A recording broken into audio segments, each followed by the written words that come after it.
Therefore, I tell you, do not worry about your life, what you will eat or drink, or about your body, what you will wear. Is not life more than food, and the body more than clothes? Look at the birds of the air. They do not sow or reap or store away in barns, and yet your heavenly Father feeds them. Are you not much more valuable than they? Can any one of you, by worrying, add a single hour to your life? And why do you worry about clothes? See how the flowers of the field grow. They do not labor or spin. Yet I tell you that not even Solomon in all his splendor was dressed like one of these. And if that is how God clothes the grass of the field, which is here today and tomorrow is thrown into the fire, will he not much more clothe you, you of little faith? So do not worry, saying, what shall we eat, or what shall we drink, or what shall we wear? For the pagans run after all these things, and your heavenly Father knows that you need them. But seek first his kingdom and his righteousness, and all these things will be given to you as well. Therefore do not worry about tomorrow, for tomorrow will worry about itself. Each day has enough trouble of its own. Matthew chapter 7. Do not judge, or you too will be judged. For in the same way as you judge others, you will be judged, and with the measure you use, it will be measured to you. Why do you look at the speck of sawdust in your brother's eye and pay no attention to the plank in your own eye? How can you say to your brother, let me take the speck out of your eye, when all the time there is a plank in your own eye? You hypocrite! First take the plank out of your own eye, and then you will see clearly to remove the speck from your brother's eye. Do not give dogs what is sacred.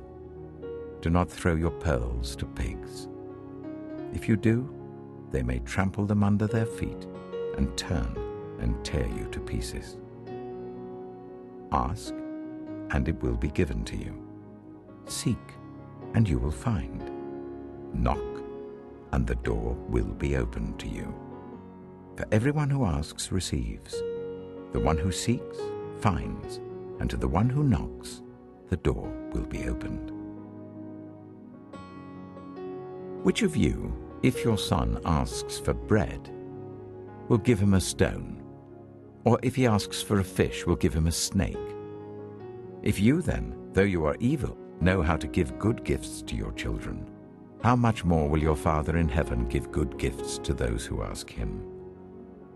So in everything, do to others what you would have them do to you. For this sums up the law and the prophets. Enter through the narrow gate, for wide is the gate and broad is the road that leads to destruction, and many enter through it. But small is the gate and narrow the road that leads to life, and only a few find it. Watch out for false prophets.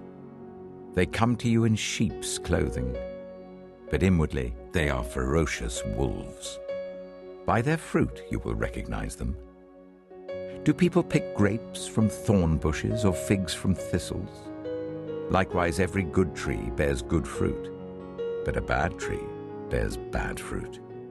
A good tree cannot bear bad fruit, and a bad tree cannot bear good fruit. Every tree that does not bear good fruit is cut down and thrown into the fire. Thus, by their fruit, you will recognize them.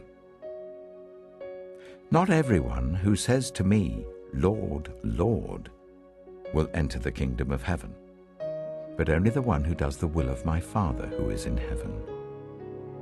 Many will say to me on that day, Lord, Lord, did we not prophesy in your name, and in your name drive out demons, and in your name perform many miracles?